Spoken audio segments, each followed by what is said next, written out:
नमस्कार, मैं हूं सचिन श्रीवास्तव और आप मेरे साथ देखेंगे आजमगढ़ और पूर्वांचल से जुड़ी खास खबरें।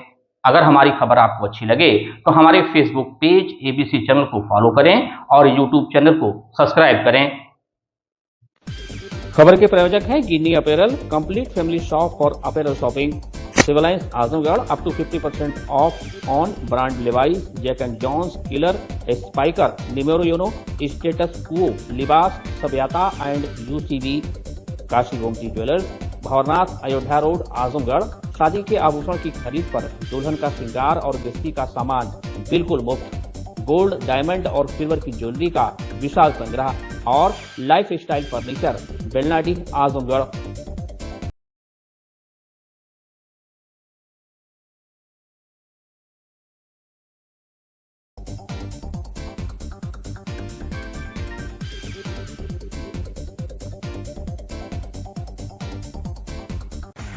खबर आजमगढ़ से, जहां संगीत महाविद्यालय हरिहरपुर में रामजतन गौड़ व रामनयन गौड़ का बनाया मकान बुलडोजर द्वारा ध्वस्त कर दिया गया था, जिसको लेकर आजमगढ़ लोकसभा सांसद धर्मेंद्र यादव ने पीड़ित परिवार से मिलकर घटना की पूरी जानकारी हासिल की और उन्होंने कहा कि भारतीय जनता पार्टी की सरकार में पीडीए के लोगों के साथ दमन, उत्पीड़न व अत्याचार किया जा रहा है।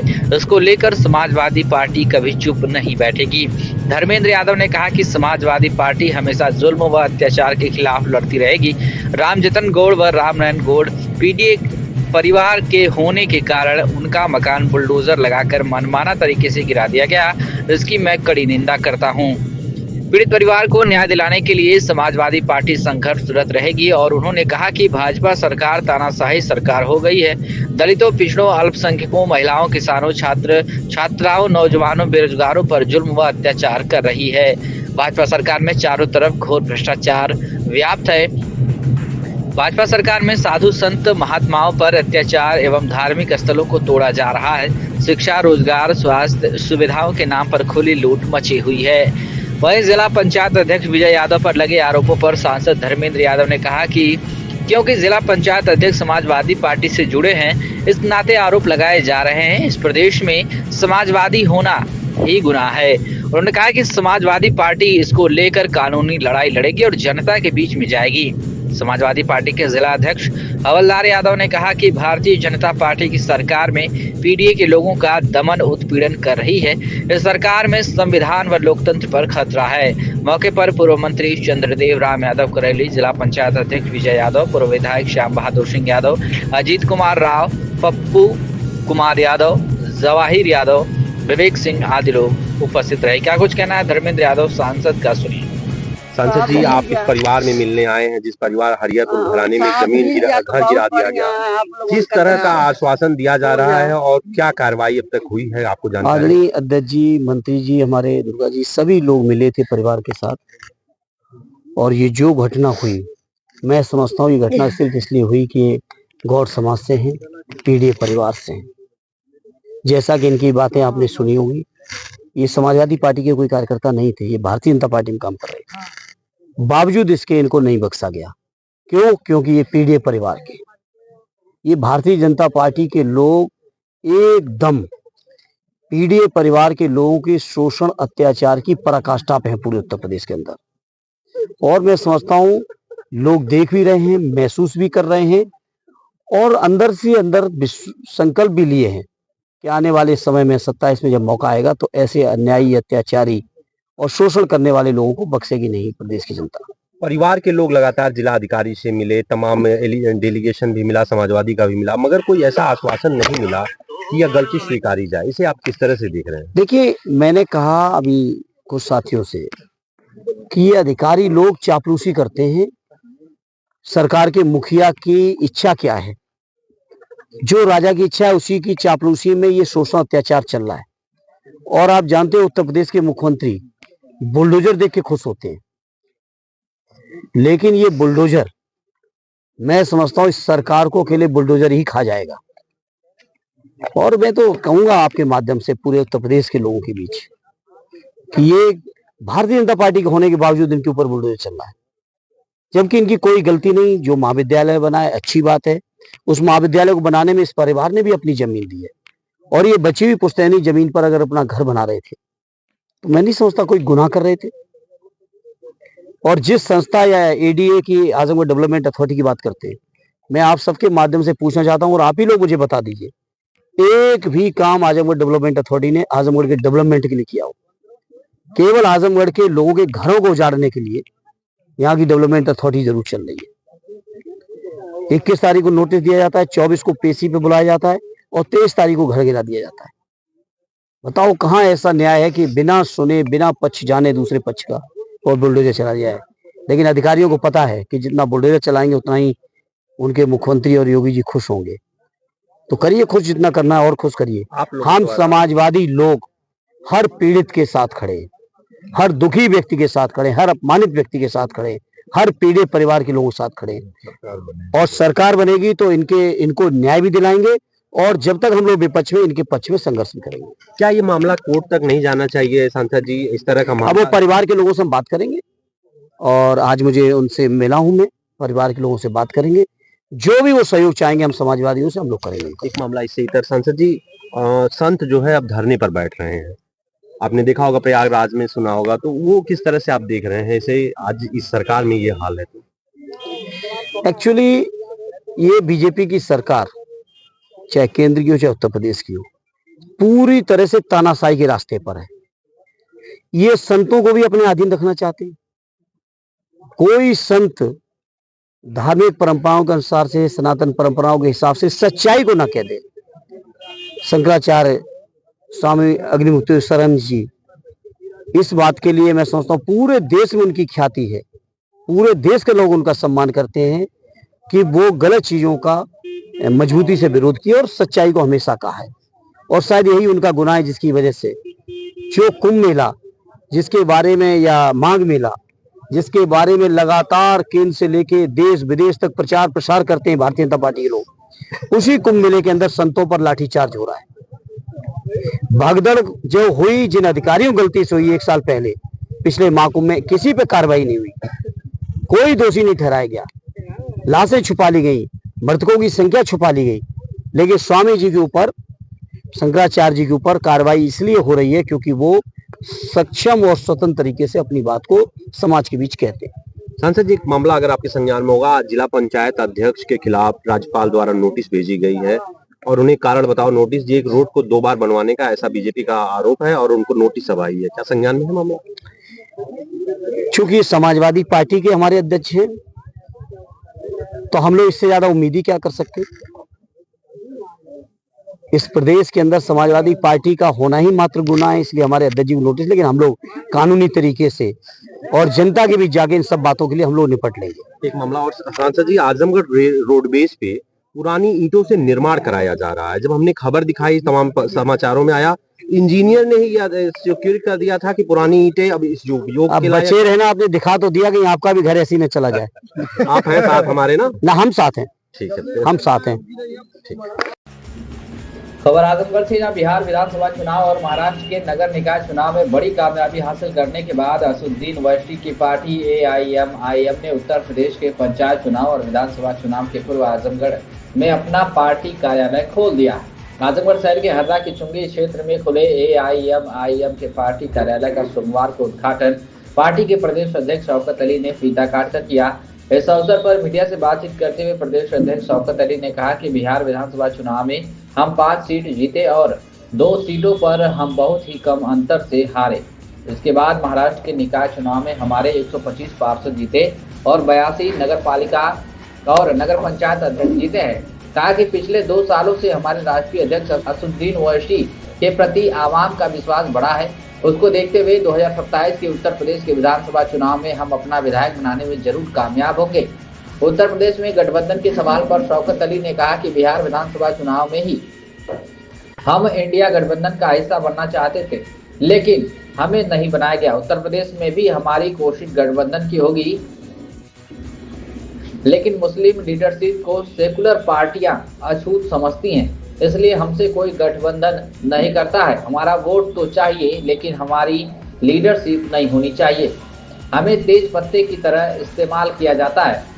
आपको बता दें कि उन्होंने कहा कि हमारा वोट लेकर चुनाव के बाद फेंक दिया जाता है। उत्तर प्रदेश में हमारी कोशिश होगी कि भाजपा को हराने के लिए जो मजबूत गठबंधन बनेगा हम भी उसी का हिस्सा बनेंगे। 2022 में भी हमने कोशिश की थी और 2027 में भी हम कोशिश करेंगे। एआईएमआईएम को भाजपा की टीम बताए जाने पर प्रदेश अध्यक्ष ने कड़ा ऐतराज जताते हुए कहा कि हमारे ऊपर वह पत्थर मार रहे हैं जिनके खुद के घर शीशे के हैं। अखिलेश यादव का आधा परिवार भाजपा में है। महाराष्ट्र के निकाय चुनाव को लेकर शौकत अली ने समाजवादी पार्टी पर कटाक्ष करते हुए कहा कि उनके 37 सांसद और 111 विधायक अफजाल अंसारी, इकरा हसन, धर्मेंद्र यादव, प्रिया सरोज, नफीस अहमद, रागिनी सोनकर जैसे तमाम नेता और 3 बार के विधायक अबू आसिम पूरी ताकत झोंके थे।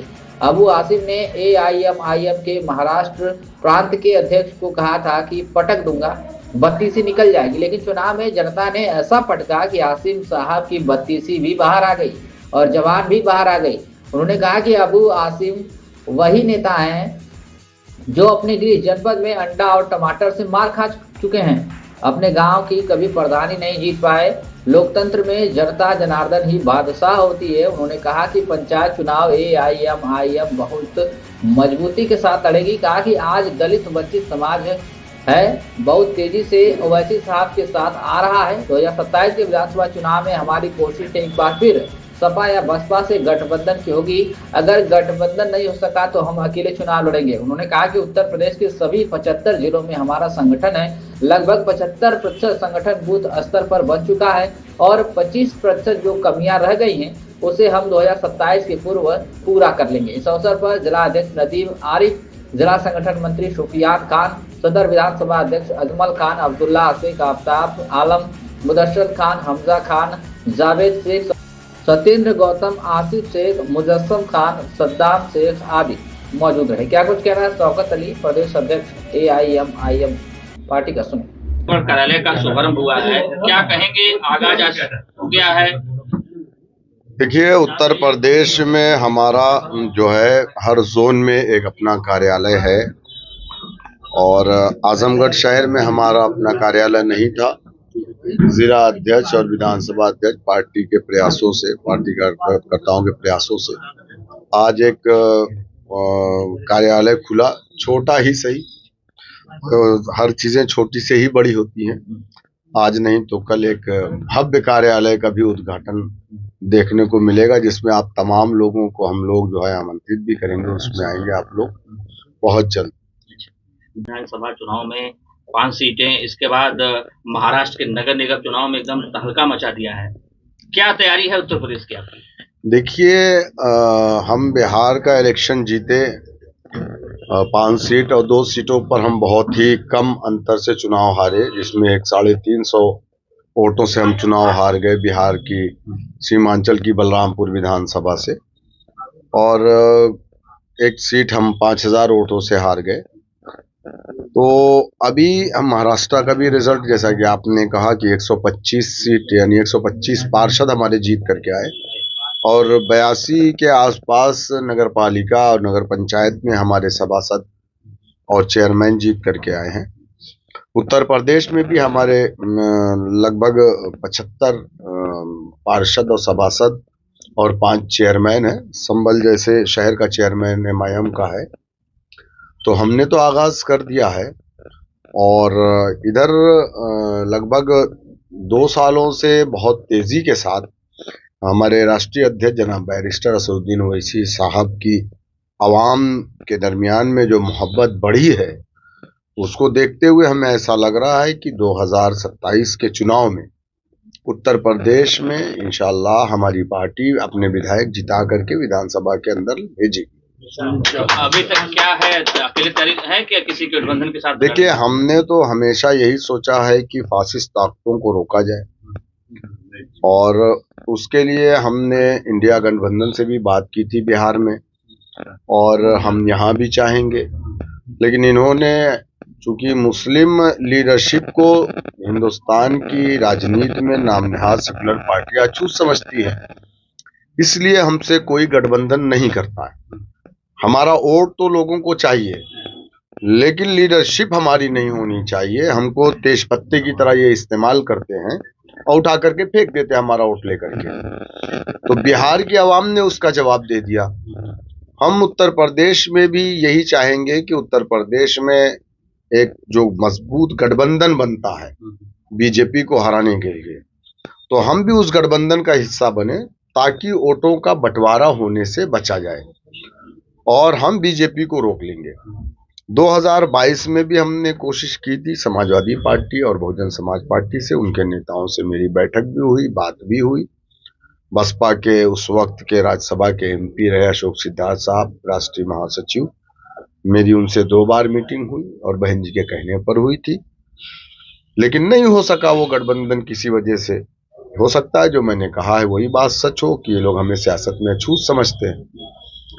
और 2027 में भी हमारा प्रयास यही रहेगा कि एक मजबूत गठबंधन बने और उस गठबंधन में एमआईएम हो तो फिर हम यहाँ पर बीजेपी को हराने में सक्षम होंगे। क्या लगता है हमसे किस बात का खतरा है? आपके जो वोट बैंक की जो कहते हैं कि आप भाजपा की बी टीम है, तो आपसे खतरा महसूस करते हैं इस नाते? अगर हम भारतीय जनता पार्टी की बी टीम होते तो तेलंगाना में भारतीय जनता पार्टी की हुकूमत होती और वो लोग हमारे घरों पर पत्थर मार रहे हैं जिनके अपने घर शीशे के हैं। अखिलेश यादव का आधा परिवार भाजपा में है। अपर्णा यादव कौन है? जो आपके यहाँ के एमपी हैं धर्मेंद्र यादव, उनकी सगी बहन करहल से जिला पंचायत सदस्य है भाजपा से। उनके सगे बहनोई अभी उपचुनाव में करहल के विधानसभा से बीजेपी के उम्मीदवार थे, तो इनका तो आधा परिवार खुद बीजेपी में है। और 1947 के बाद से हमारे बड़ों ने हमसे ये कह दिया था कि हम हिंदू महासभा या इंडियन यूनियन मुस्लिम लीग के साथ नहीं जाएंगे, बल्कि कांग्रेस एक सेकुलर दल है, नेहरू हमारे नेता होंगे, कांग्रेस हमारी पार्टी होगी। मुसलमानों ने 78 साल में इस देश के अंदर कभी भी फासिस्ट ताकतें मजबूत ना हो उसके खिलाफ वोट डाला है। मुसलमानों ने कभी डेवलपमेंट के नाम पर वोट नहीं डाला। मुसलमानों ने कभी शिक्षा अस्पताल के नाम पर वोट नहीं डाला। आज मुसलमान मुख्य धारा से कट गया इसी वजह से। एक पार्टी हिंदुस्तान में थी दलितों की, पिछड़ों की, अगड़ों की, ठाकुरों की, ब्राह्मणों की, अल्पसंख्यकों की, मुसलमानों की, वो कांग्रेस थी। लेकिन अगर आज 2500 पार्टियां हिंदुस्तान में रजिस्टर्ड हैं इलेक्शन कमीशन ऑफ इंडिया में, तो क्यों है? मराठाओं के साथ जब न्याय नहीं हुआ तो उन्होंने अपना नेता शरद पवार को बनाया और राष्ट्रवादी कांग्रेस बनाई। बंगालियों को ऐसा लगा हमारे साथ अन्याय हो रहा है तो उन्होंने ममता बनर्जी को अपना नेता बनाया और तृणमूल कांग्रेस बनाई। जब तेलुगुओं को लगा कि हमारे साथ अन्याय हो रहा है तो जगनमोहन रेड्डी को अपना नेता बनाया और उन्होंने वहां पर जो है वाईएसआर कांग्रेस बनाई। पिछड़ों को लगा कि हमारे साथ अन्याय हो रहा है तो मुलायम सिंह यादव को नेता बनाया, समाजवादी पार्टी बनाई।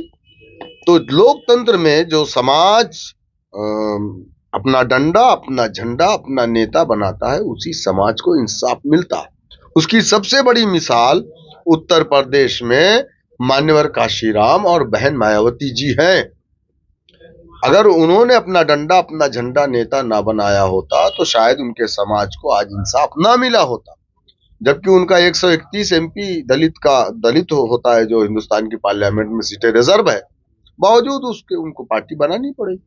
तो हम लोकतंत्र में संविधान हमें अधिकार देता है, संवैधानिक लड़ाई लड़ने के लिए हमारे पास लोकतंत्र में यही एकमात्र विकल्प है कि हम इस लड़ाई के जरिए से हम अपने अधिकारों को प्राप्त कर सकते हैं। तो क्या लगती है, लेकिन वो अपने जो विधायक थे उस जगह से भी एक सीट नहीं जीत पाए। नहीं, उनके विधायक ही क्यों, 37 एमपी, 111 विधायक, अफजाल अंसारी वहां गए, इकरा हसन वहां पे गई, धर्मेंद्र यादव वहां पर गए, नफीस यादव वहां पर गए, वहां पर गए, और ये आपके रागिनी सोनकर वहां पर गई, और प्रिया सरोज वहां पर गई, सैयदा खातून वहां पर गई। ये सबके जाने के बाद, और अबू आसिम साहब खुद वहां से 3 बार के एमएलए हैं, उन्होंने कहा था हमारे प्रदेश अध्यक्ष इम्तियाज जलील साहब को कि मैं उत्तर प्रदेश का हूँ, पटक दूंगा 32 ही निकल जाएगी। जनता ने ऐसा पटका, हमको पटकने की जरूरत नहीं हुई। आसिम भाई की 32 भी बाहर आ गई, जबान भी बाहर आ गई। तो ये जनता है लोकतंत्र में, ये किसी के अब्बा की जागीर नहीं। अब आसिम आजमी साहब उत्तर प्रदेश के हैं, मुझे मालूम है, लेकिन बड़े अफसोस की बात है, मुझे ये बात कहना नहीं चाहिए कि उत्तर प्रदेश और आजमगढ़ जिले का एक नेता ऐसा भी है जो अपने गिरी जनपद में अंडा और टमाटर से फूलपुर में मार खाया। ये मैं कह रहा हूं और गलत नहीं कह रहा हूं। जानी वाकर को लेकर के आए थे जब अकबर अहमद डंपी चुनाव लड़ रहे थे, तो उस वक्त फूलपुर में अपने गांव मंजीर पट्टी की आज तक प्रधानी नहीं जीत पाई। इनका अपोजिशन वहां हमेशा प्रधान रहता है। तो बड़ी बड़ी बातें बोलने से कुछ नहीं होता है। ये जनता जनार्दन है, यही बादशाह होती है लोकतंत्र में, जिसको चाहती है तख्त पर बैठाती है, जिसको चाहती है तख्त पर लिटा देती है। तो पंचायत चुनाव की तैयारी चल रही है। जिला पंचायत का इलेक्शन पूरे उत्तर प्रदेश में मजबूती के साथ लड़ेंगे। और मैं अभी तो आजमगढ़ में हूँ, तो 3 दिन लगातार मेरे यहाँ प्रोग्राम्स हैं। इसके बाद फिर सिद्धार्थनगर, उसके बाद फिर हम पश्चिम यूपी में 7 से लेकर 15 तक मैं पश्चिम यूपी के दौरे पर हूँ। तो हम तो काम कर रहे हैं और इंशाल्लाह इस उम्मीद पे कर रहे हैं कि आवाम का एक बहुत बड़ा तबका जो दबा कुचला वंचित समाज है, वो बहुत तेजी से बैरिस्टर असदुद्दीन ओवैसी साहब के साथ आ रहा है। गठबंधन के लिए प्रयास करेंगे 27 में सपा बसपा। बिल्कुल करेंगे, बिल्कुल करेंगे। देखिए भाई, हम एक पॉलिटिकल पार्टी है। पॉलिटिकल पार्टी का काम होता है इलेक्शन में पार्टी सपेट करना। हम कोई डांस वाले या भांगड़ा पार्टी तो नहीं है ना कि हम सर्कस में जाकर के हम डांस करेंगे। हम तो एक पॉलिटिकल पार्टी है। हमारे पास भी अब तो 12-13 एमएलए हैं, हमारे पास 2 एमएलसी है, 1 सांसद है। अब 125 कारपोरेटर तो आपके महाराष्ट्र में हो गए। चेयरमैन है, सभासद हैं, उत्तर प्रदेश में भी है 5 चेयरमैन है, हमारे यहाँ पे भी 70-75 जो सभासद हैं। तो हमारा काम ही है इलेक्शन में पार्टी सपेट करना। उत्तर प्रदेश में क्या है, संगठन की स्थिति क्या है, विस्तार हो रहा है तेजी से? उत्तर प्रदेश के 75 जिलों में हमारा संगठन है और लगभग हमारा 75% संगठन बूथ तक बन चुका है। 25% जो अभी कमियां रह गई है, हम लोग 2027 चुनाव से पहले इसको भी पूरा कर लेंगे। वर्तमान में कितने कार्यकर्ता हैं? कार्यकर्ताओं की मेरे पास तो गिनती नहीं है, वो तो अब लाखों में नहीं, अल्हम्दुलिल्लाह वो करोड़ों में है जी। तो इसका रिजल्ट 27 में देखने को मिलेगा, आप देखेंगे। तो बड़ी खबर आजमगढ़ से, जहां आजमगढ़ जिले के अथरौलिया विधानसभा क्षेत्र के खजूरी स्थित बड़े मैदान में राष्ट्रीय सिविल देव सेना के तत्वावधान में रविवार को एक भव्य कार्यक्रम का आयोजन किया गया। कार्यक्रम में जिले के साथ साथ पूर्वांचल की कई जनपदों से बड़ी संख्या में युवा पहुंचे। आयोजन का उद्देश्य युवाओं को अनुशासन, शारीरिक प्रशिक्षण और शिक्षा के प्रति जागरूक करना बताया गया। कार्यक्रम के मुख्य अतिथि सुभाषपा के राष्ट्रीय अध्यक्ष और प्रदेश सरकार में कैबिनेट मंत्री ओम प्रकाश राजभर रहे। इस दौरान युवाओं ने जय सुहेलदेव के नारे लगाए। राजभर ने सुहेलदेव सेना के सदस्यों को पीले रंग का मोटा डंडा देते हुए कहा कि इसका उद्देश्य सुरक्षा और अनुशासन का प्रतीक है। उन्होंने स्पष्ट किया कि यह कोई आग्नेय हथियार नहीं है, बल्कि संगठन और एकजुटता का संदेश देने का माध्यम है। राजभर ने कहा कि राष्ट्रीय सुहेलदेव सेना का गठन इसलिए किया गया ताकि समाज के बच्चों और अभिभावकों को सही दिशा दिखाई जा सके। उन्होंने कहा कि आज 60 से 70% बच्चों को यह नहीं पता होगा कि सिपाही, डॉक्टर या इंजीनियर बनने के लिए कौन सी पढ़ाई जरूरी है। इसी कमी को दूर करने के लिए सेना के माध्यम से बच्चों को शारीरिक प्रशिक्षण, समय पर उठने, दौड़, व्यायाम और करियर से जुड़ी जानकारी दी जा रही है। उन्होंने बताया कि 13 से 15 वर्ष की उम्र के बच्चों को अभी से सही विषय चुनने की सलाह दी जा रही ताकि आगे चलकर वे असफल न हों। बता दें कि कार्यक्रम में मौजूद कैबिनेट मंत्री के पुत्र डॉक्टर अरविंद राजभर ने भी युवाओं को संबोधित किया। उन्होंने कहा कि शिक्षा, प्रशिक्षण और सही मार्गदर्शन के जरिए राजभर समाज के बच्चे डॉक्टर, इंजीनियर और अधिकारी बन सकते हैं। इससे मजबूत समाज को मजबूती मिलेगी। अपने संबोधन में ओम प्रकाश राजभर ने समाजवादी पार्टी पर भी निशाना साधा। उन्होंने अखिलेश यादव सरकार के कार्यकाल के दौरान आरक्षण और नियुक्तियों को लेकर पहले लगाए गए आरोपों को दोहराया और सपा नेताओं द्वारा लगाए गए खंडन को गलत बताया। राजभर ने कहा कि अब प्रदेश में सपा की सरकार बनने वाली नहीं है और 2047 तक एनडीए की सत्ता में रहेगी। वहीं राजनीतिक जानकारों का मानना है कि इस कार्यक्रम के जरिए ओम प्रकाश राजभर के ने एक तरफ विपक्ष को अपनी ताकत दिखाई तो दूसरी ओर सत्तारूढ़ गठबंधन में अपनी भूमिका और दबदबा भी स्पष्ट किया। अतरौलिया से हुआ यह आयोजन 2027 विधानसभा चुनाव को लेकर पूर्वांचल की राजनीति में अहम संकेत माना जा रहा है। क्या कुछ कहना है ओम प्रकाश राजभर कैबिनेट मंत्री का, सुनिए। देखिए, पहली बात तो राष्ट्रीय स्वयंसेवक सेना का गठन का उद्देश्य है 60 से 70% अभी अभिभावक और बच्चे, उनको खुद नहीं पता है कि हमको सिपाही बनने के लिए हमको क्या करना चाहिए। अगर इंजीनियर बनना है तो हमको कौन सा विषय पढ़ना चाहिए। बच्चे इतिहास, भूगोल, संस्कृत पढ़ते पढ़ते इंटर कर लेते हैं, उसके बाद जब ज्ञान होता है तब फिर उनको वो फेल हो जाते हैं। तो फिर बाद में ये कहते हैं जब बीए करने के बाद तो फिर कहते हैं बेकार आदमी हो गया। बीए की परिभाषा बताते हैं। तो हमारा इनके माध्यम से फिजिकल इनको तैयार करना है और तैयार करके इनको हम लोग सुबह जैसे समय से उठ करके इनको दौड़ लगाने के लिए, समय से व्यायाम करने के लिए, और इंजीनियर बनने का सपना अगर आप सजोए हो, आप देखेंगे इसमें छोटे छोटे बच्चे हैं जिनकी उम्र 13 साल, 14 साल, 15 साल है, जो अभी 9th में एडमिशन लिए हैं। तो इनको ये ट्रेनिंग दी जा रही है कि अगर आप जो बनना चाहते हो, डॉक्टर बनना चाहते हो, तो इतिहास, भूगोल, संस्कृत पढ़ के नहीं बन सकते। तो उनको उस तरह की जानकारी देने के लिए हमारे पास 7 लोग आए हुए हैं ट्रेनर। तो वो उनको जानकारी दे रहे हैं। और जो हथियार दिया जा रहा है तो इस नाते इनको दिया जा रहा है कि अगर कहीं ये लेकर के अगर 500 आदमी एक साथ चलेंगे तो कोई भी व्यक्ति खुराफात नहीं करेगा, कोई भी देखेगा तो उनको डर लगेगा।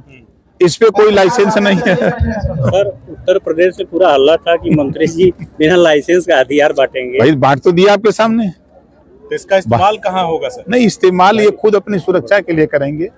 समाज की सुरक्षा आपकी सरकार में कौन सा? नहीं, हमारी सरकार में नहीं। देखिए, हमारी सरकार में नहीं, हम भविष्य के लिए इनको तैयार कर रहे हैं। जैसे आप देखिए, रास्ते पर चलते समय कहीं अगर मान लीजिए कोई दुर्घटना हो गई तो इनको ये ट्रेनिंग दे रहे हैं कि आप तत्काल उसको हॉस्पिटल पहुंचाओ। ये नहीं कि कोई फोटो खींच रहा है, वीडियो बना रहा है, कोई छोड़ देख के भाग गया। कहीं किसी महिला के साथ कहीं अगर कोई अभद्रता हो रही है तो वहां उसका डट करके नहीं कुछ कर सकते हो तो आप मोबाइल नंबर पर फोन करो, पुलिस को, पुलिस आ जाएगी। उनकी मदद करो, उनकी मदद करो। और आप अपनी सुरक्षा के लिए आप जब निकल रहे हो, जब जैसे 10 लड़के एक साथ निकले, अगर कहीं कोई अपनी घटना हो रही है, अगर ये 10 अपना बिना लाइसेंसी हथियार लेके खड़े हो जाए तो अगला जो जुर्म करने वाला है वो एक बार सहम जाएगा कि भाई ये 10 मारने लगेंगे तो घबरा जाएगा काम। सर, क्या कारण है कि योगी जी मणिकर्णिका का जो निर्माण चल रहा है, नए तरह से कार्य किया जा रहा है, योगी जी प्रेस वार्ता करके क्या कारण है कि सफाई दे रहे हैं? नहीं, देखिए, जो विपक्ष बिना मतलब का बात कर रहा है, अब अगर सौंदर्यीकरण नहीं होगा तो जो आज के हम जब से पैदा हैं देख रहे हैं, जब से जा रहे हैं मणिकर्णिका पर, तब से हम देख रहे हैं कि वही पुरानी व्यवस्था है। तो उसकी व्यवस्था सुंदर बनाने के लिए तो तोड़फोड़ होगी ही।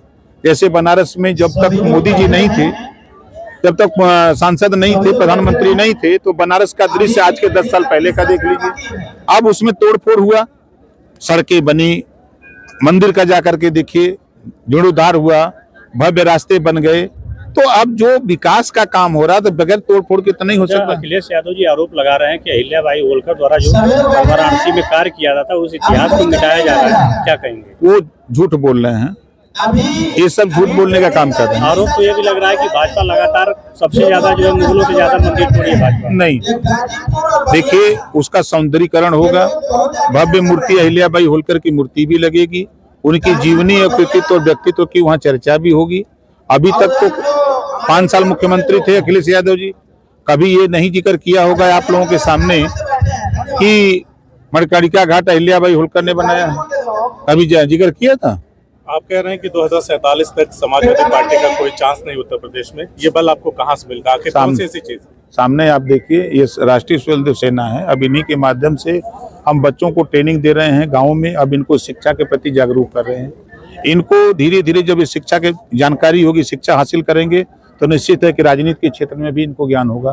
तो जब शिक्षा एक सवाल पैदा करती है कि हम पढ़ लिख रहे हैं, हमको रोजगार क्यों नहीं मिल रहा है, हमको नौकरी क्यों नहीं मिल रही है, उस तरह अखिलेश जी की तरह हम लोग राजनीति नहीं कर रहे हैं कि सरकार बन गई तो अपनी जाति को बढ़ावा देने का काम किया।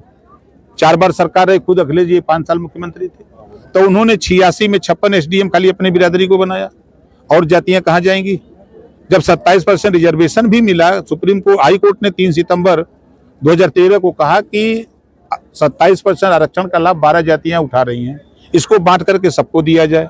मुख्यमंत्री 2013 में कौन था? 86 में 56 वाला जो आपने बात कहा है, सपा विधायक संग्राम यादव कहते हैं कि मैंने सदन में इसका खंडन किया विद प्रूफ। झूठ बोलने का ठीका लिया आप लोगों पे यही। अरे मैं तो सदन में रहता हूँ, कभी उन्होंने बोला ही नहीं है, झूठ बोल रहे हैं। उन्होंने पूरे मीडिया, अगर वो झूठ बोलते हैं तो उनका खंडन तो हम अकेले करते हैं। क्या कहेंगे अहिल्या बाई होलकर द्वारा जो निर्माण कराया गया था उसको तोड़ा जा रहा, तो क्या नहीं तोड़ा नहीं जा रहा, और बढ़िया बनाने की व्यवस्था हो रही है, उसको सुंदर बनाने की तैयारी हो रही है। अतरौलिया को लेकर के क्या प्लानिंग चल रही है? अतरौलिया में आप लोग की जो सक्रियता है उसको लेकर के क्या? हम आजमगढ़ की 200 सीट पर तैयारी करते हैं, और यहाँ खाली अतरौलिया के लोग नहीं हैं, ये पूरे पूर्वांचल के हर जिले से हमने 50 सेना मंगाई है। 50 लोगों को, एक हमारे ब्लॉक कमांडर, विधानसभा कमांडर, जिले के कमांडर, प्लस उनके साथ सैनिक। अब ये 50 लोग जाएंगे तो जिले में ये अपना वहां लोगों को समझाएंगे। क्या माना जैसा 2027 के लिए जो शक्ति प्रदर्शन आप कर रहे हैं भाजपा के लिए सांसद बनने वाले? नहीं ऐसा कुछ नहीं। देखिए 100 सीट जीत करके भी अकेले ओम प्रकाश राजभर बोलेगा, और 6 सीट जीत करके भी ओम प्रकाश राजभर बोल रहा है। तो सदन में उपस्थिति चाहे 100 लोग हों चाहे 50 लोग हों, तो उसका लीडर एक होता है जो बोलता है।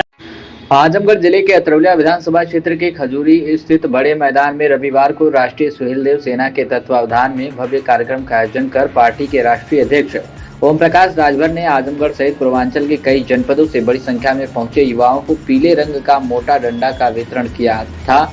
इस दौरान कैबिनेट मंत्री ने कहा था कि इसका उद्देश्य सुरक्षा और अनुशासन का प्रतीक है। सुहेलदेव भारतीय समाज पार्टी द्वारा युवाओं को डंडा वितरण किए जाने पर समाजवादी पार्टी ने आलोचना किया है। सपा प्रवक्ता अशोक यादव ने कहा कि राजभर समाज भी पीडीएफ वर्ग का ही एक हिस्सा है, और पीडीएफ वर्ग यह पूछता है कि ओम प्रकाश राजभर जी एक तरफ आप अपने दोनों बेटों के हाथों में लोकसभा और विधानसभा का टिकट वितरण कर उनके भविष्य को सुनहरा बनाने का काम कर रहे हैं, तो दूसरी तरफ राजभर समाज के युवाओं के हाथों में कलम देने के बजाय उनके हाथों में लाठियों का वितरण कर अपने स्वार्थ के लिए उनको उन्मादी बनाकर उनके भविष्य के साथ खिलवाड़ क्यों कर रहे हैं।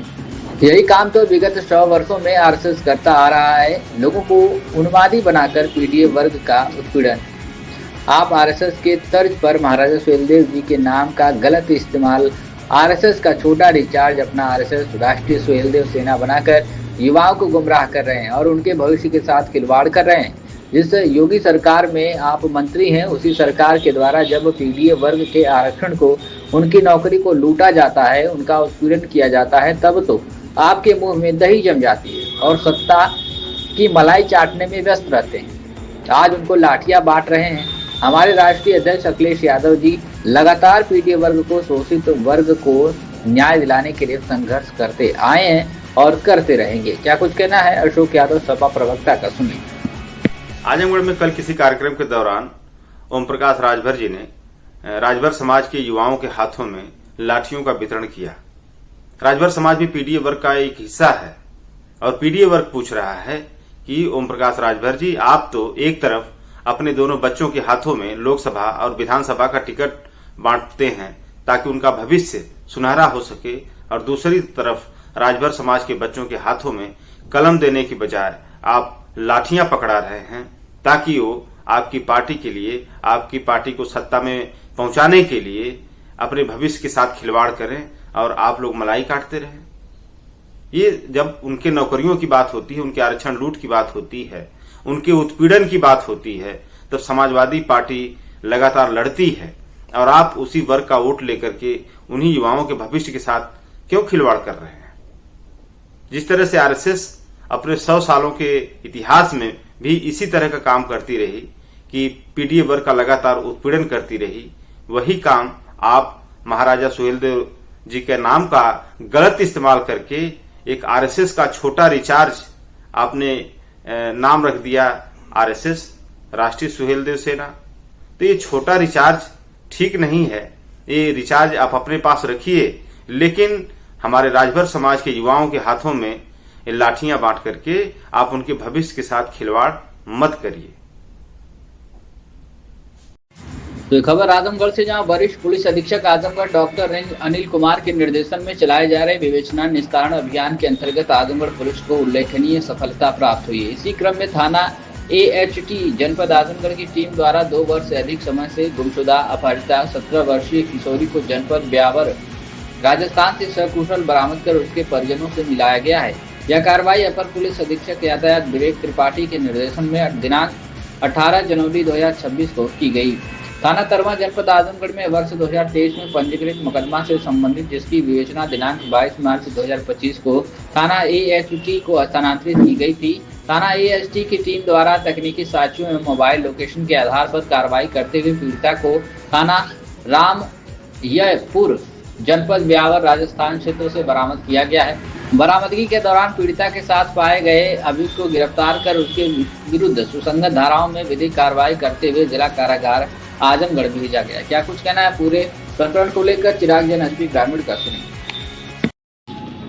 सन 2023 में दिसंबर 2023 में थाना तरवा पर एक नाबालिग लड़की की गुमशुदगी की FIR दर्ज हुई थी, जिसमें पॉस्को एक्ट के अंतर्गत मुकदमा दर्ज किया गया था।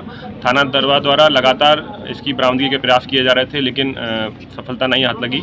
इसके बाद इसकी विवेचना को एंटी ह्यूमन ट्रैफिकिंग जनपद आजमगढ़ थाने पर स्थानांतरित किया गया। इनके विवेचक द्वारा अथक प्रयास करके इस लड़की को आज ब्यावर राजस्थान से बरामद किया गया है। इसको सकुशल बरामद किया गया है तथा अभियुक्त को भी हिरासत में लेकर उससे पूछताछ की जा रही है। उसको रिमांड प्राप्त कर जेल भेजा जा रहा है। आगे की कार्रवाई की जा रही है। तो खबर आजमगढ़ से, जहां त्रिवलिया क्षेत्र के कटोही ग्राम सभा अंतर्गत खदेरूपट्टी गांव निवासी ITBP के वीर जवान कैप्टन अमर प्रताप सिंह का लद्दाख में गलवान घाटी में ड्यूटी के दौरान हृदय गति रुकने से निधन हो गया। देश की रक्षा में जीवन समर्पित करने वाले इस वीर सपूत को रविवार को राजकीय सम्मान के साथ अंतिम विदाई दी गई। शहीद के पार्थिव शरीर के गांव पहुंचते ही पूरा क्षेत्र शोक और गर्व के भाव से भर उठा। शनिवार की रात करीब 10 बजे जैसे ही शहीद अमर प्रताप सिंह का पार्थिव शरीर पैतृक गांव खदेरूपट्टी पहुंचा, हजारों की संख्या में ग्रामीण जनप्रतिनिधि और आसपास के क्षेत्रों से लोग अंतिम दर्शन के लिए उमड़ पड़े। भारत माता की जय और अमर प्रताप सिंह अमर रहे के नारों से पूरा गांव गूंजता उठा। आपको बता दें कि शहीद की माता चंपा देवी, पत्नी कविता सिंह, पिता राणा सिंह, 13 वर्षीय पुत्र समर सिंह और 9 वर्षीय कार्तिकेय का रो रो कर बुरा हाल था। भाई हरिओम सिंह सहित पूरा परिवार गहरे सदमे में दिखा। आपको बता दें कि रविवार की सुबह शहीद की शव यात्रा अम्बेडकर नगर स्थित शमशान घाट के लिए निकली। इसमें हजारों लोग शामिल हुए। जिस रास्ते से शव यात्रा गुजरी, वहां लोग सड़कों के दोनों ओर खड़े होकर नम आंखों से अपने वीर सपूत को अंतिम सलामी देते रहे। ITBP की 18वीं बटालियन के कमांडेंट संतोष गहलोत के नेतृत्व में शहीद को गार्ड ऑफ ऑनर दिया गया। इस दौरान ITBP के इंस्पेक्टर दीपू सिंह, सेना नायक संजय कुमार, उप जिलाधिकारी अभय राज पांडे, क्षेत्राधिकारी अजय प्रताप सिंह, थाना अध्यक्ष देवेंद्र कुमार दुबे एवं SI पवन सिंह सहित अनेक प्रशासनिक व पुलिस अधिकारियों ने भी श्रद्धांजलि अर्पित की। बताया गया कि अमर प्रताप सिंह वर्ष 2007 में ITBP की 16वीं बटालियन में भर्ती हुए थे। वर्तमान में वे गलवान घाटी में इंस्पेक्टर रैंक पर तैनात थे। 2 जनवरी को छुट्टी बिताकर वे पुनः ड्यूटी पर लौटे थे। भाजपा नेता जयनाथ सिंह ने कहा कि अमर प्रताप सिंह ने देश की सेवा में अपना जीवन समर्पित किया है। उनका बलिदान सदैव याद रखा जाएगा। ब्लॉक प्रमुख चंद्रशेखर यादव ने कहा कि शहीद अमर प्रताप सिंह पूरे क्षेत्र का गौरव थे। उनकी शहादत को नमन करता हूं। ब्लॉक प्रमुख कोयलसा संतोष यादव ने कहा कि देश की रक्षा करते हुए वीर गति पाने वाले जवान को पूरा क्षेत्र श्रद्धांजलि अर्पित करता है। क्या कुछ कहना है जयनाथ सिंह, भाजपा नेता, और संतोष यादव ब्लॉक प्रमुख प्रतिनिधि कोयलसा का, सुनिए। भैया आज अपने क्षेत्र के ITBP के एक जवान की मृत्यु हुई है, जिसका उनके पैतृक स्थान पर लाया गया है। ऐसे में सर निश्चित रूप से यह हम सबके लिए बड़ा दुखद का समय है और सेना में रहते हुए ITBP में अमर प्रताप ने देश के लिए शहादत दिया है। मैं नमन करता हूँ ऐसे वीर को। बहुत ही हम सब मर्माहत हैं। अब पूरा क्षेत्र हमारा शोकाकुल है और मैं पूरे शोकाकुल परिवार को ईश्वर से प्रार्थना करता हूँ कि शक्ति प्रदान करे और मैं ऐसे बहादुर वीर को फिर नमन करता हूँ। बहुत बहुत बताया जाता है कि -45 डिग्री टेम्परेचर में उनका ड्यूटी लगी थी और अभी वो 2 जनवरी को ही यहाँ से वो अपने ड्यूटी ज्वाइन करने गए थे। ऐसे में सर परिवार के ऊपर एक विपद की पहाड़ टूट पड़ी है। परिवार की सांत्वना के लिए सर निश्चित रूप से अब इसमें यही कहा जा सकता है कि ईश्वर से प्रार्थना की जा रही है कि ऐसे परिवार को इस दुख की बेला पे सहन शक्ति दें और मैं पूरे परिवार को अपनी तरफ से और आदरणीय प्रधानमंत्री जी की तरफ से, आदरणीय मुख्यमंत्री जी की तरफ से और रक्षा मंत्री आदरणीय श्री राजनाथ सिंह जी की तरफ से मैं श्रद्धा सुमन अर्पित करता हूं और मिल करके मैं जितना भी सहयोग हो पाएगा परिवार के लिए कराऊंगा माननीय रक्षा मंत्री जी से। धन्यवाद। कल अपना परिचय देते बताइए। आज शहीद के सम्मान में संतोष यादव, ब्लॉक प्रमुख प्रतिनिधि कोलिसार। आज शहीद के सम्मान में आए। आज हम लोग यहाँ कटोही ग्राम सभा खदेरू पट्टी में हम लोगों के साथ पड़े हुए राहुल सिंह की आकस्मिक मृत्यु हो गई है लेह लद्दाख में। अमर प्रताप सिंह नाम था उनका और हम लोगों के साथ पढ़े थे और बहुत ही होनहार और देशभक्त थे, जिनकी ठंड के कारण या किसी तरह से हार्ट अटैक की पुष्टि हुई है। अभी जो भी है हम लोग बहुत ही आज मर्माहत हैं। पूरा क्षेत्र हमारा उनके मृत्यु से बहुत ही दुखी है। हम लोग चाहेंगे ऐसे परिवार को और हम लोग चाहते हैं कि सरकार की जितनी भी सुविधाएं हैं, जितनी भी तरह से उनके बच्चों 2 बच्चे हैं, उनकी पत्नी है, उनके पिताजी हैं, एक छोटा भाई है, सबको कुछ न कुछ लाभ मिले और जितना भी अधिक से अधिक हो सके हम लोगों का जो भी सहयोग रहेगा पूरे ग्राम सभा पूरा क्षेत्र उन सबके साथ दुख की घड़ी में परिवार के साथ। तो खबर आजमगढ़ से, जहां वाराणसी के ऐतिहासिक मणिकर्णिका घाट के ध्वस्तीकरण एवं माता अहिल्याबाई होलकर की ऐतिहासिक मूर्तियों के अपमान की घटना के विरोध में उत्तर प्रदेश कांग्रेस कमेटी के आह्वान पर जिला कांग्रेस कमेटी आजमगढ़ द्वारा जिलाधिकारी आजमगढ़ के माध्यम से महामहिम राज्यपाल उत्तर प्रदेश को ज्ञापन सौंपा गया। जिला कांग्रेस कमेटी के अध्यक्ष कौशल कुमार सिंह मन्ना राय के नेतृत्व में कांग्रेस जनों ने इस घटना को अत्यंत दुर्भाग्यपूर्ण, शर्मनाक और हमारी ऐतिहासिक सांस्कृतिक विरासत पर हमला बताते हुए कड़ी नाराजगी व्यक्त की। कांग्रेस नेताओं ने कहा कि जिस मणिकर्णिका घाट का जीर्णोद्वार वर्ष 1791 में माता अहिल्याबाई होलकर द्वारा कराया गया था, उसे अचानक ध्वस्त करना न केवल काशी की धार्मिक परंपराओं का अपमान है, बल्कि देश की सांस्कृतिक धरोहर के प्रति शासन की असंवेदनशीलता भी दर्शाता है। ध्वस्तीकरण के दौरान माता अहिल्याबाई होलकर जी की पवित्र एवं ऐतिहासिक मूर्तियों का मलबे में दब जाना करोड़ों श्रद्धालुओं की आस्था पर चोट है। इस अवसर पर कांग्रेस जनों ने ज्ञापन के माध्यम से मांग की कि पूरे मामले की निष्पक्ष जांच कराकर दोषी अधिकारियों व्यक्तियों के खिलाफ कड़ी कार्रवाई की जाए। तोड़ी गई मूर्तियों को तत्काल मलबे से निकालकर खासगी देवी अहिल्याबाई होलकर चैरिटीज ट्रस्ट इंदौर को सुपुर्द कर उनके नियत स्थान पर पुनः प्रतिष्ठित किया जाए। मणिकर्णिका घाट का पुनर्निर्माण एवं सौंदर्यीकरण काशी के सम्मानित धर्माचार्यों और काशीवासियों से विचार विमर्श के बाद ही कराया जाए। जिला कांग्रेस अध्यक्ष कौशल कुमार सिंह मुन्ना राय ने कहा कि कांग्रेस पार्टी ऐतिहासिक धरोहरों के साथ हो रहे इस प्रकार के अनादर को किसी भी कीमत पर स्वीकार नहीं करेगी और जरूरत पड़ी तो प्रदेश व्यापी आंदोलन किया जाएगा। इस कार्यक्रम में रियाजुल हसन, राहुल राय, तेज बहादुर यादव, चंद्रपाल सिंह यादव, बिलाल बेग, अंसार अहमद, मन्नू यादव, नरेंद्र सिंह, शीला भारती, सीमा भारती, मोहम्मद आमिर, प्रेमा चौहान, संतोष सिंह, ओम प्रकाश सरोज, मंतराज यादव, राम मोहम्मद यादव, केदार मौर्य, शिवमंगल सिंह, अमरजीत यादव, राम कुमार यादव, श्यामदेव यादव, विवेक राय सहित बड़ी संख्या में कांग्रेस जन उपस्थित रहे। आप लोग ज्ञापन दिए हैं, क्या है क्या? जो काशी के मणिकर्णिका घाट के जीर्णोद्धार के नाम पर सनातन परंपरा का, हमारी ऐतिहासिक विरासत का जो घोर अपमान किया गया है, उसी के विरोध स्वरूप हम लोगों ने आज महामहिम को जिलाधिकारी के द्वारा ज्ञापन दिया। 1791 में लोकमाता अहिल्याबाई होलकर के द्वारा जो वहां का जीर्णोद्धार कराया गया था, उसको इस शासन ने कॉरिडोर के नाम पे तोड़ने का प्रयास किया है। अहिल्याबाई होलकर की मूर्तियों के साथ घोर अपमान हुआ। उनकी मूर्ति मलबे में दबी पाई गई। हमारे पार्टी के प्रदेश अध्यक्ष अजय राय जी काशी से ही आते हैं। उन्होंने भी इस मुद्दे को प्रमुखता से उठाया है। पूरी कांग्रेस पार्टी इस मूर्ति के अपमान का, मणिकर्णिका घाट जिसका सनातन से इतिहास रहा है कि वहां की आग कभी बुझी नहीं।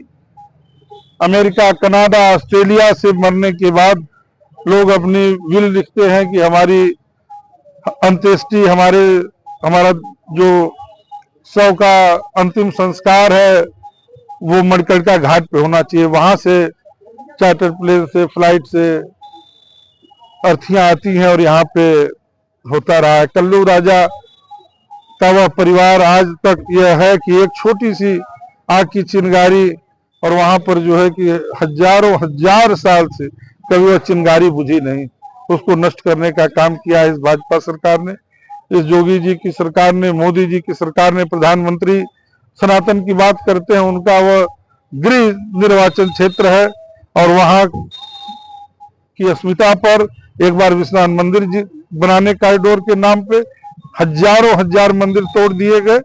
दोबारा मणिकर्णिका के नाम पर काशी की अस्मिता से खिलवाड़ हो रहा है, जिसका कांग्रेस पार्टी घोर विरोध करती है। सीएम कह रहे हैं कि ये एआई द्वारा कांग्रेस सीएम कह रहे, आप लोग स्वतः जागरूक हैं। वहां के उनके मंत्री रविंद्र जायसवाल ने कमी प्रेस के में आके मान ली कि उन ठेकेदारों के द्वारा गलती से मूर्तियां दबी हैं।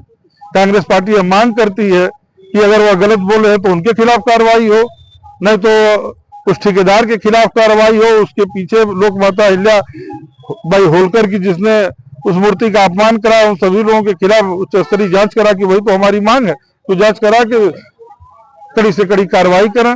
नहीं तो या तो अपने इंटेलिजेंस और अपने माफी मांगे देश की जनता से कि उन्होंने झूठा आरोप लगाया हमारे पार्टी के नेताओं पर। उनके मंत्री स्वतः इस बात को स्वीकार किए।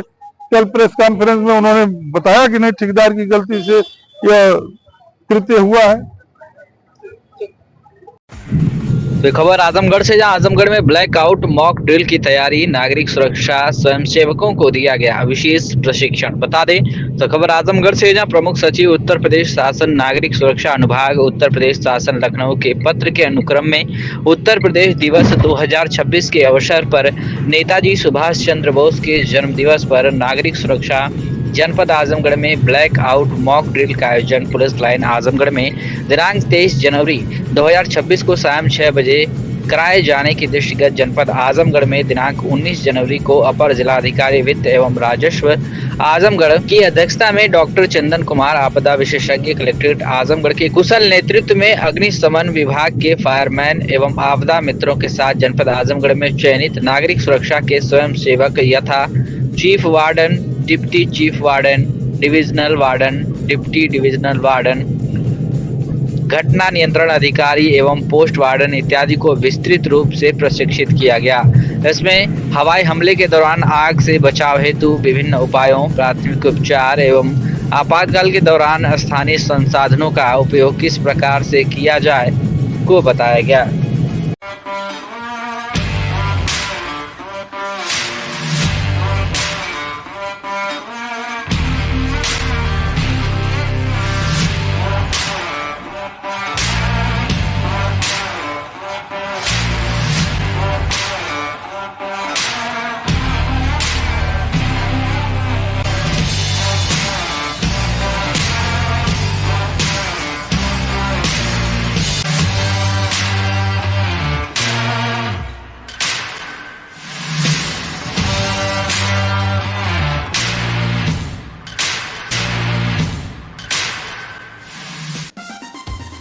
Kashi Gomti jewellers, A wing of Kashi Gomti group, निकट भंवरनाथ मंदिर, अयोध्या रोड, आजमगढ़। शादी के आभूषण की खरीद पर दुल्हन का श्रृंगार और गृहस्थी का सामान बिल्कुल मुफ्त।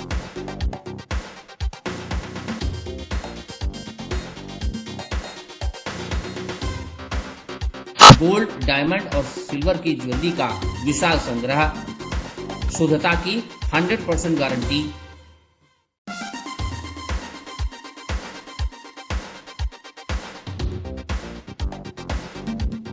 अपने खूबसूरत लम्हों को बनाएं और यादगार पहुंचे काशी गोमती ज्वेलर्स, निकट भवानाथ मंदिर, Ayodhya road, Azamgarh. Lifestyle furniture, Belnadi, Azamgarh. सभी प्रकार के फर्नीचर एवं इलेक्ट्रॉनिक सामानों की भरपूर रेंज उपलब्ध। हमारे यहाँ EMI की सुविधा 0% ब्याज पर उपलब्ध। इलेक्ट्रॉनिक सामानों में LED TV, refrigerator, washing machine, air conditioner, air cooler, deep freezer, water cooler, mixer juicer, iron, fan, induction, battery, inverter, electric geyser, gas geyser, आटा चक्की इत्यादि। फर्नीचर के सामानों में बेड, गद्दा, सिंगारदान, अलमीरा, sofa, table, chair, rack, stool, संदीली, सीढ़ी, डाइनिंग टेबल, झूला आदि। शादी विवाह की हो तैयारी या ऑफिस और घर के लिए सामानों की करनी हो खरीदारी, पहुंचिए लाइफस्टाइल फर्नीचर, बेलनाडी, आजमगढ़।